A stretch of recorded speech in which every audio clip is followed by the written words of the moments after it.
Today we get to talk about one of the most boss placements that anybody could have.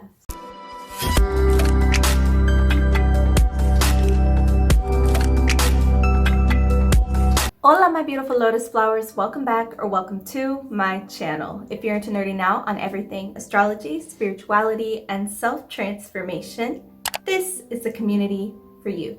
Today we're talking all about having Venus in Capricorn, and what this means is at the exact time you were born, the planet Venus was moving through the zodiac constellation of Capricorn. This is not a video covering the traits of a Capricorn sun sign. That is completely different. This means that you have Venus in Capricorn and you can look at your birth chart to see if you have this placement. We'll start off the video by talking about general traits of somebody who has Venus in Capricorn.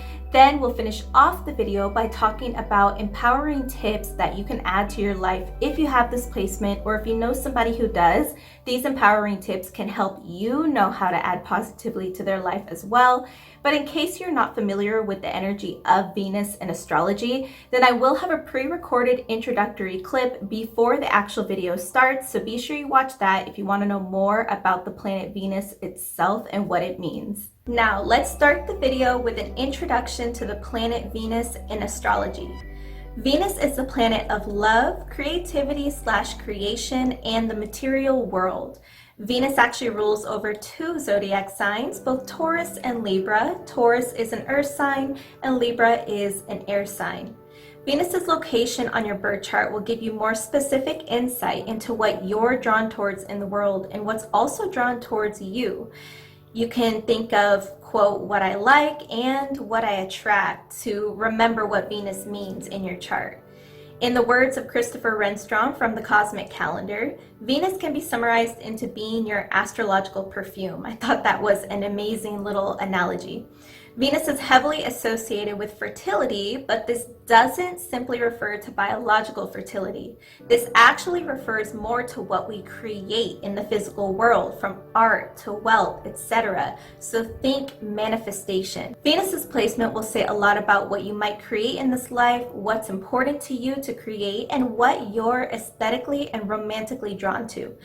But remember, pay attention to whether Venus was retrograde at the time you were born, and the way that you can identify that is when you pull up your natal chart, it should show you a little RX, which is the retrograde symbol, next to whichever planets were retrograde in your chart at the time you were born. And I would try a few different sites just to make sure that you don't see that little retrograde, because not every site provides it. But this basically means that a lot of the traits that I talk about, it may manifest as the opposite for you when it's retrograde. This isn't always true. Retrograde can channel itself as many different things, but typically, say your Venus placement is supposed to make you really value someone who's nurturing and caring. Well, if it was retrograde, then maybe you struggle to find somebody who's nurturing and caring, and you end up in a lot of bad relationships. So it could channel itself many different ways, but it is something to pay attention to in your chart and do research on as well. First, let's talk about the general traits somebody with Venus in Capricorn may have. And before we talk about those, remember that Capricorn is the cardinal earth sign ruled by Saturn, symbolized by the goat, aka the Seagoat. Number 1, they tend to have a more conservative approach to their lives, ensuring that they live responsibly and practically. When Venus, the planet of material things and attraction, meets Saturn, planet of structure and responsibility, this gives this person an extremely constructive approach to their outward life that is probably based on a set of customs, beliefs, and plans that that person already has. It's because of this trait that climbing structural parts of society tend to be really important to somebody with this placement, especially because we are dealing with the planet Saturn, and Saturn rules over the 10th house in astrology. The 10th house revolves a lot around our career and our social status. So these are going to be things that are very important because we're dealing with the planet Venus as well, which has a lot to do with our physical lives, our outward lives, and how we live our life in the physical realm. So this person probably has a desire to climb the totem pole professionally, or to climb the hierarchy of society professionally. They probably have a desire to have some sort of superiority or some sort of credibility or status associated with them. And it's not necessarily that they want to have a superiority complex in the sense that they want to be better than everybody, but they do like to feel like they're in a position of power where they feel like they have control over their lives. Control and value are very important aspects of their lives, and so they like feeling like they have stability and control over their own lives. Number 2, on top of valuing career and status, this person is often extremely diligent and self-disciplined, making them a force to be reckoned with in the material world. Like I mentioned before, Capricorn is the cardinal earth sign, and having the cardinal quality means that this sign tends to take the lead or takes initiative in some way. So having this cardinal energy in a Venus sign means it will often channel itself into the approach they take to earning money and gaining success, whatever that looks like for them specifically, from being an investor to being some type of artist, etc. With this placement, they will usually have a fearless drive and strict discipline to get what they want, especially when you factor in the energy of Saturn. Saturn tends to add even more rigidity to their lives, making them very, very strict on themselves. Not only are they so strict on themselves to the point that they have this immense self-discipline that is almost unmatched in the zodiac, but on top of that, this cardinal energy is also what propels them forward and gives them the ambition behind that.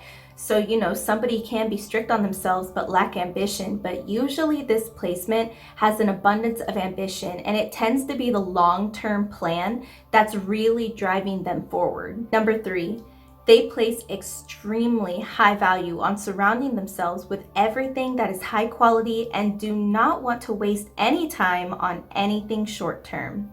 From their career to the material items that they like to the person that they love, they will naturally assess these things by how they contribute to their life and whether it is of the right quality for their life. This stems from the Capricorn being an earth sign, and earth signs are typically slower moving, very committed, and they value longevity.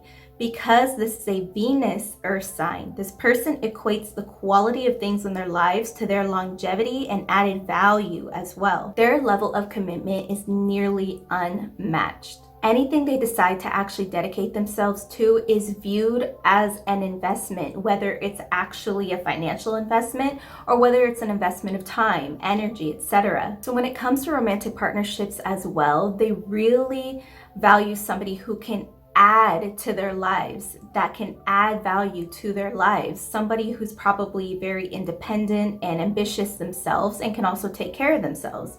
Someone with Venus and Capricorn doesn't mind taking care of somebody that they love. I mean, they are a dedicated, committed earth sign. They're not necessarily very, they don't really express their emotions very well, but they will give you what you need. They will spoil you in the sense that they will take care of you and they'll be committed and faithful to you and you only. But in order for them to do that, in order for them to deem you worthy of that, they have to see that you also add value to their lives and that you're not just taking. Venus and Capricorns are not okay with people just taking. It's almost like it has to be an even transaction. Like, I give so much and you give me this. I give you that and you give me this in return. And we both fuel each other and we both recharge each other in that sense. But this also stems from the fact that reliability is huge to really all of the earth signs, but especially somebody with Venus and Capricorn.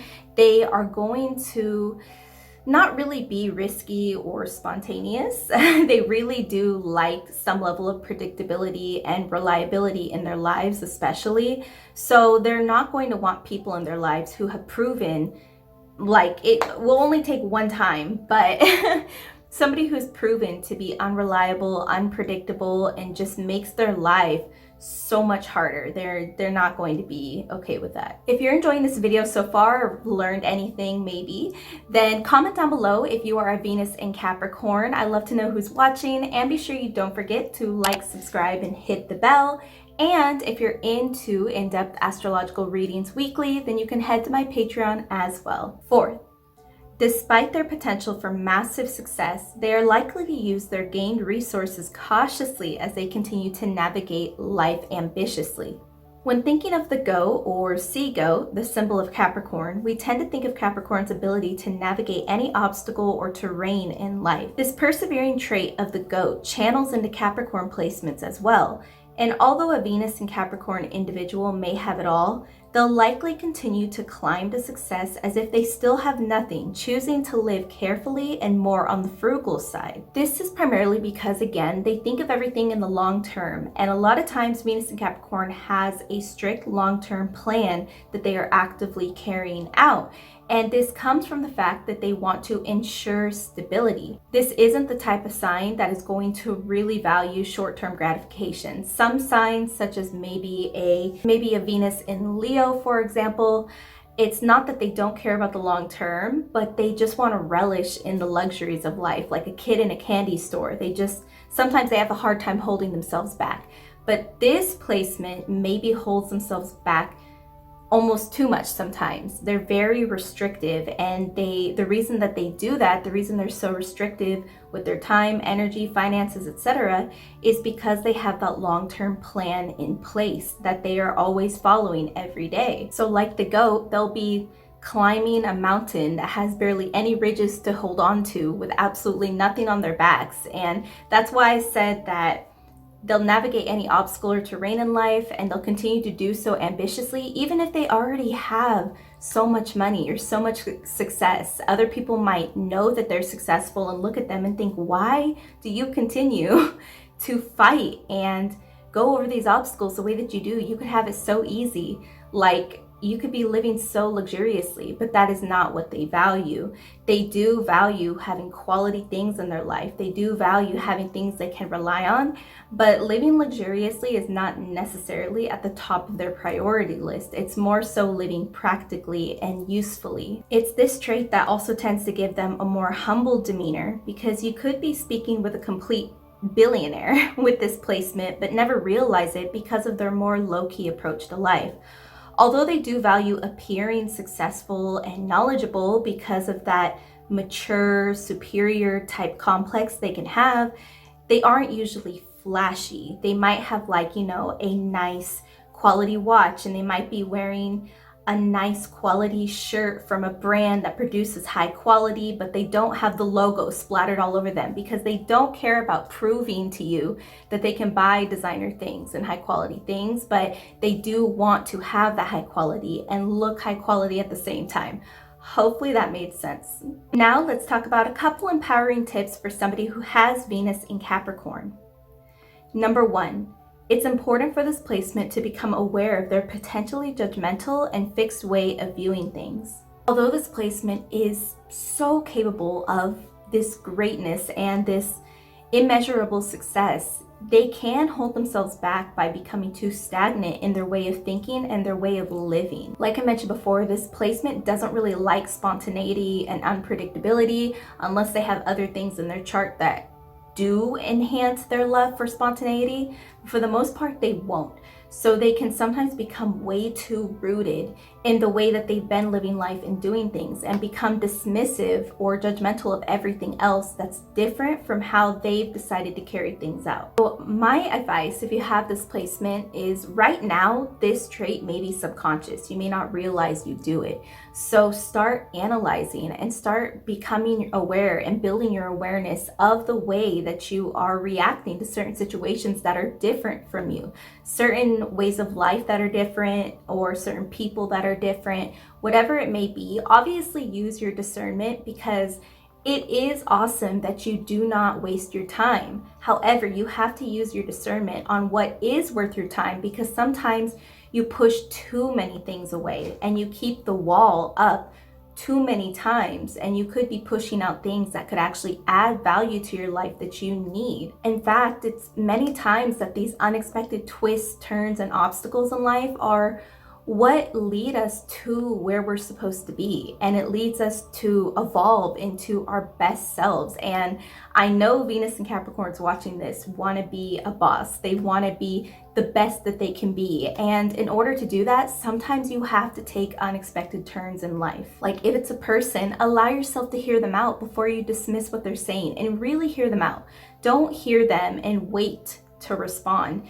actually listen to them without a planned response already in your head, and test the waters. Just test the waters and see what happens. Give that opportunity to yourself to learn more and to add more value to your life by doing so. Second, there may be an internal barrier when it comes to creating close relationships. Because this placement can tend to view everything in terms of value that adds to their lives, and they view everything as an investment in some way, this can slowly begin to build a steel wall between them and everything else. This intertwines with the previous empowerment tip about not being so judgmental and dismissive. Even if this person does allow someone to become more intimate with them, they may still struggle to show emotional vulnerability with them.